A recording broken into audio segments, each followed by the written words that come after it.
Okay, so a couple things we're going to work on today. I have some cast iron pots and skillets that I found going through some old camping stuff, and we're trying to figure out what we want to take with us when we get an RV, and what we're going to just donate to the people. But they were in the garage that I found them, and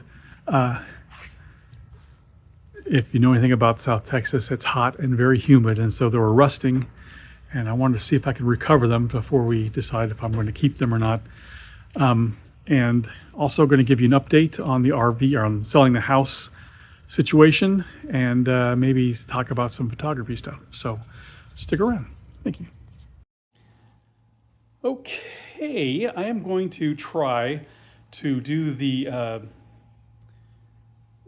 bath. I'm trying to remove rust from some old cast iron skillets I found I'm going through some old camping stuff as we're preparing to sell the house to buy an RV. And I wanted to see if I could recover some of these. This one isn't so bad, the one I have here in the bath now. If you can see the rust in the bottom there, got me pulling it all the way out. And I'm using one of my tripod or my monopod to try and support that. And I don't have like a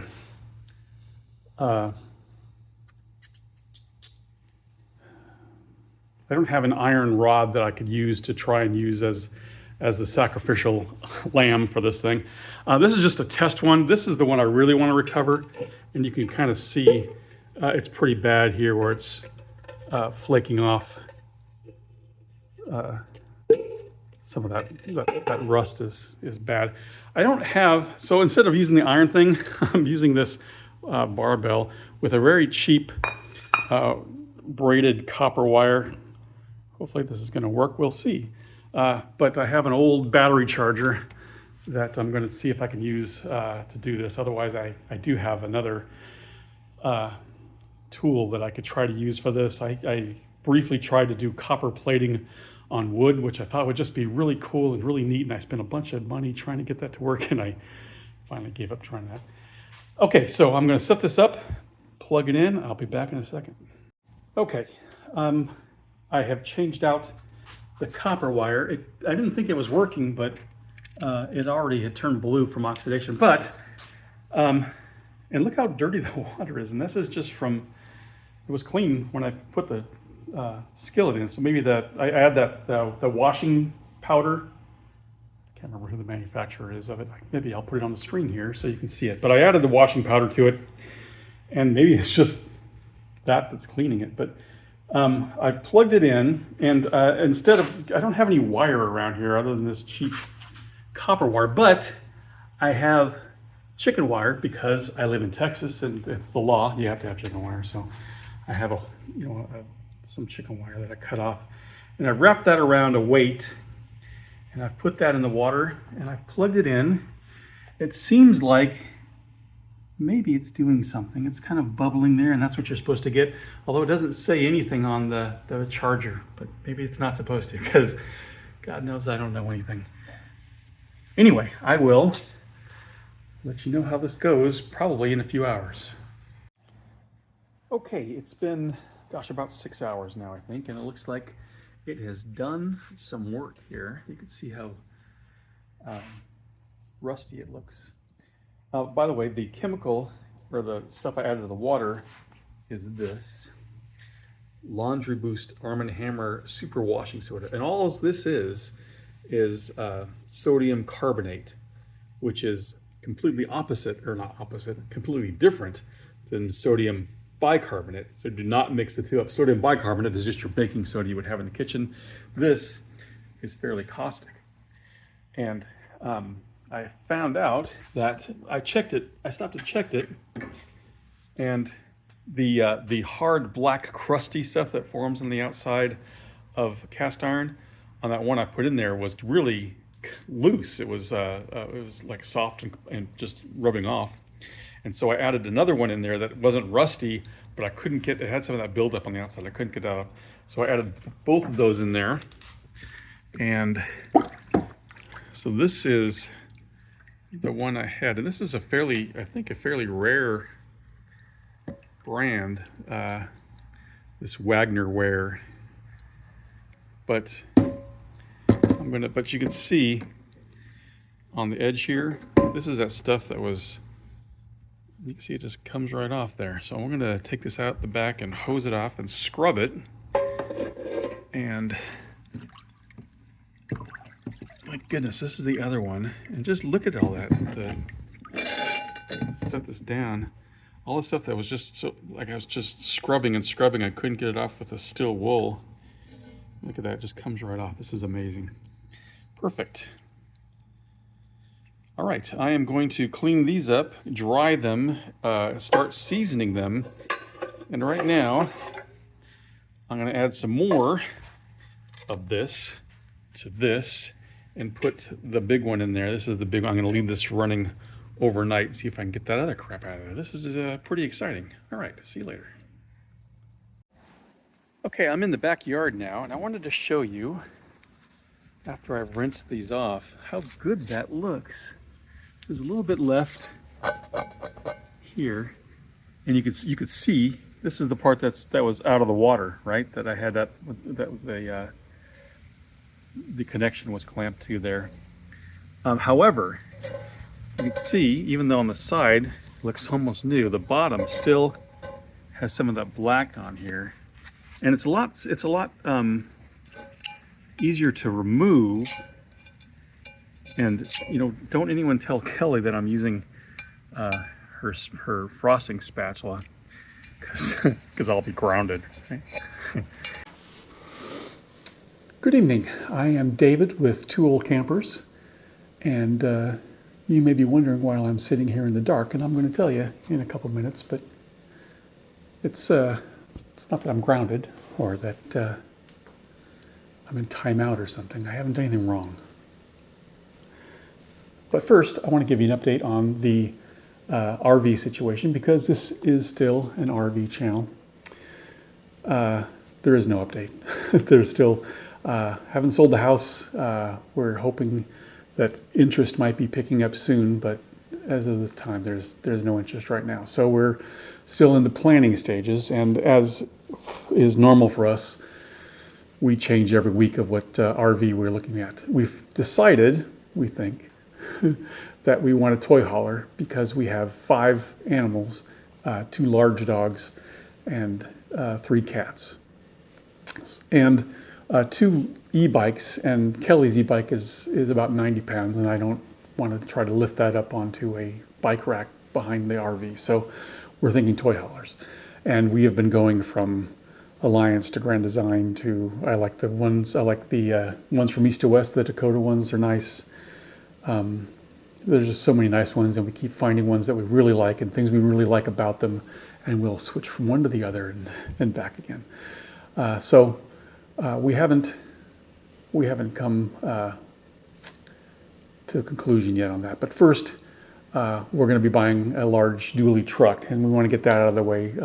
Probably next month we'll do that. So that'll be another update of what we'll do.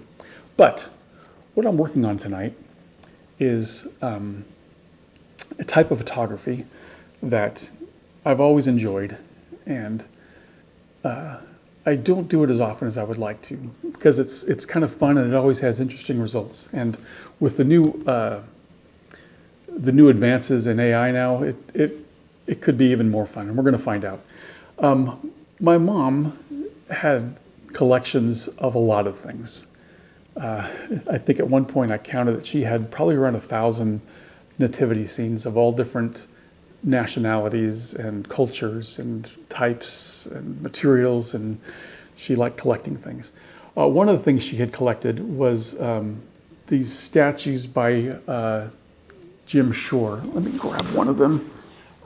This is one. And when she was dying, she was trying to get her kids to take some of her collective things, and I had liked these in the past, and so I have about 20 of these now. What you do with this type of picture is you set this up, and in the dark you put your camera on a tripod so it doesn't move, and you set the item you're going to have, and you set the camera so it opens the shutter for 30 seconds, 20 seconds, it doesn't really matter, however long you need to move around your image. And you do it in complete darkness, so that whatever light you expose, doesn't really matter how long the shutter is open. It needs that much light. You know, if you had enough light at 1/100th of a second, or you had it completely dark, and you expose that much light within 30 seconds, this is still the same amount of light, if you know what I mean.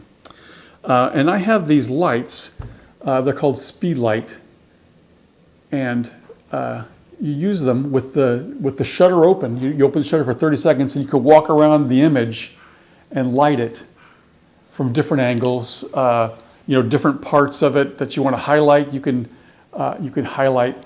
And I also I have a blue one here also. You can see that's blue. I used to have a red one, but I don't know what happened to it.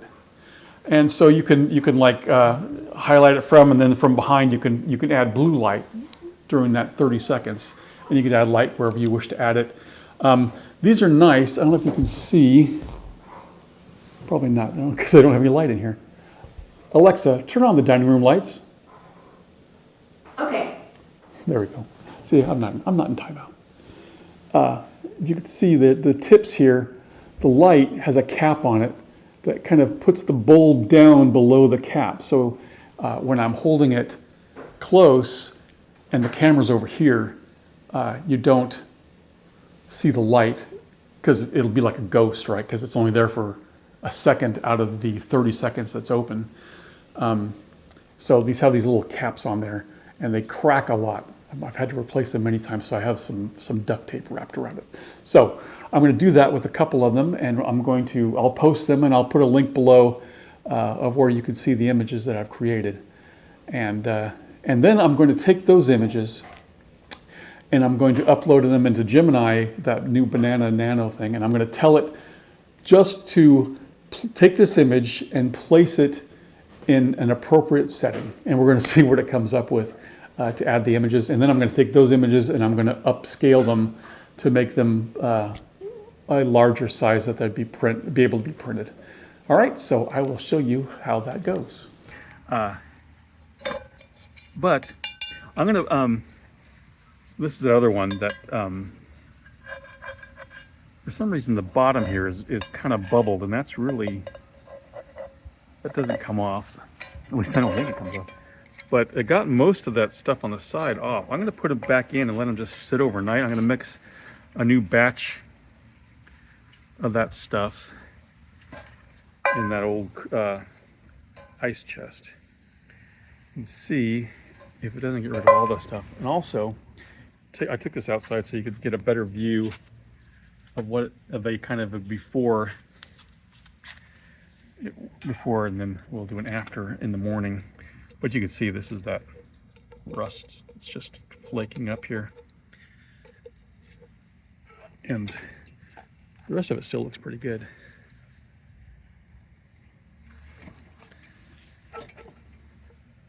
Okay, that's it. Also, I pulled that weight out of the water, and you can see all the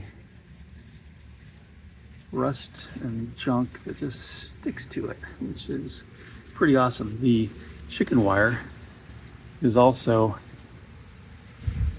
pretty badly corroded. I'm gonna have to, I think I'll replace that the next time I do. But I'm gonna rinse this off and start over. Okay, I'm refilling the ice chest, and here's a little pro tip for you. I'm mixing about maybe 2 cups of the sodium carbonate in water, and you mix it together in, here I'm using just a plastic container.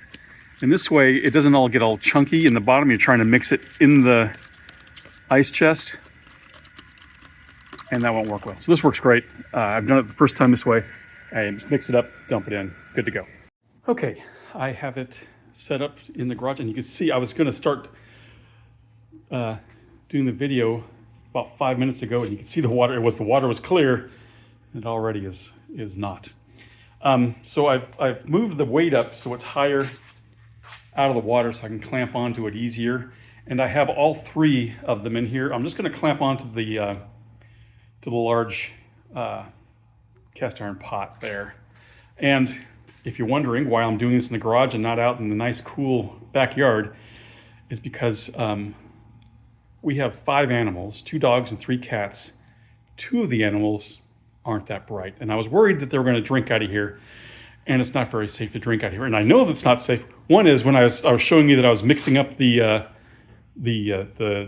sodium carbonate.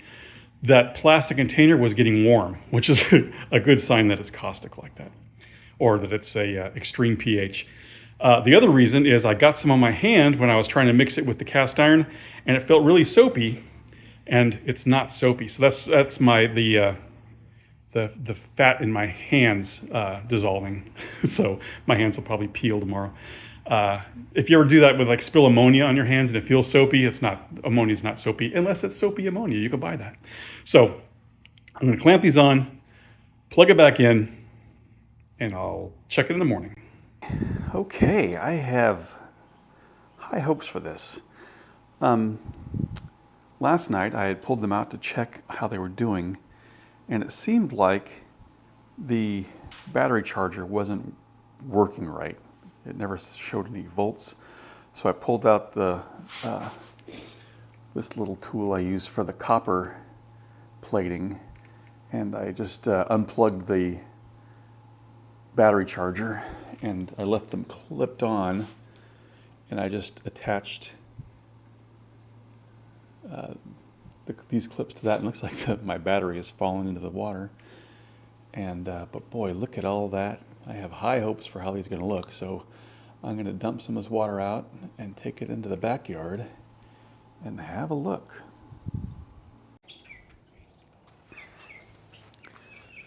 Okay, let's have a look here.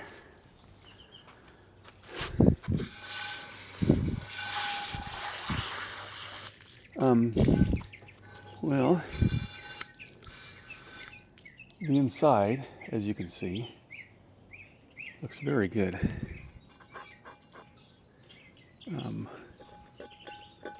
But it still has that black corrosion on the outside. I could probably, I guess, just burn this off, get it in a really hot oven, and let it go for a while. Let me get the wire brush again.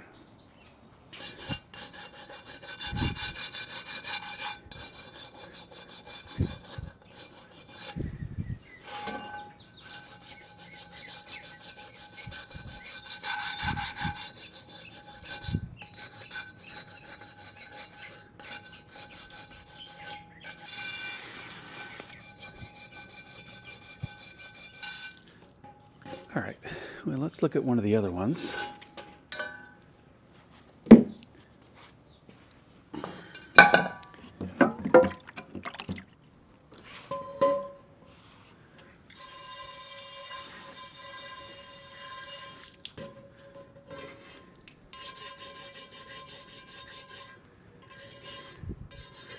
I could probably soak this in lye instead of the sodium carbonate, but my proclivity to not wearing gloves probably wouldn't be a good idea. This is taking out some of the larger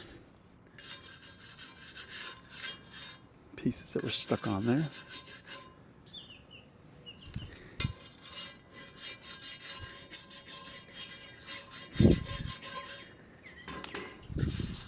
Really don't want to re-season this stuff back in there because it kind of chips away.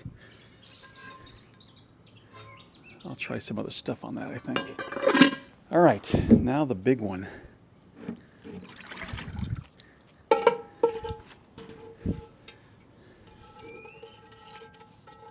Look at that.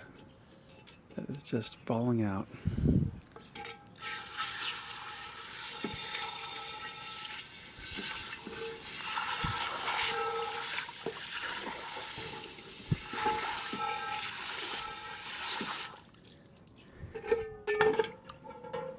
Okay, I don't know if you could see, but it looks probably 95% better.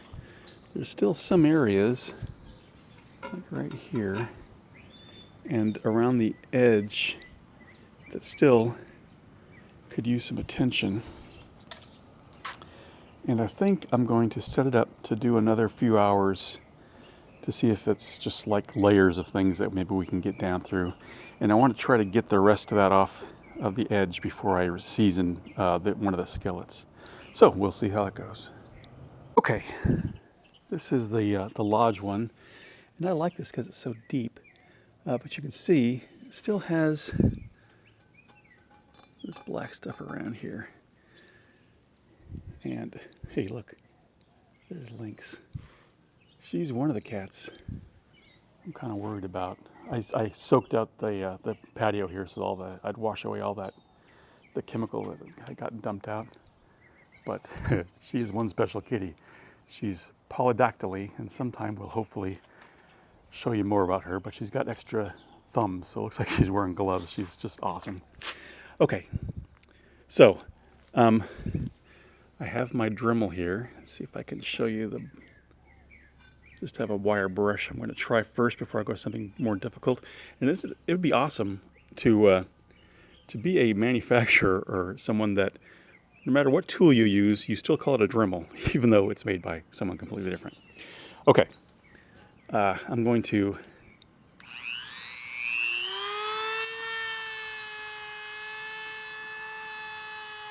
yeah, that looks like it's going to work great. Oh, let me put you down and have a go at this. Okay, well, on the one hand, it works just okay. And I thought, well, I just need to have patience, because anyone who knows me could tell you, patience is something I lack. But if you can see that wire brush, let me see if I can focus on it.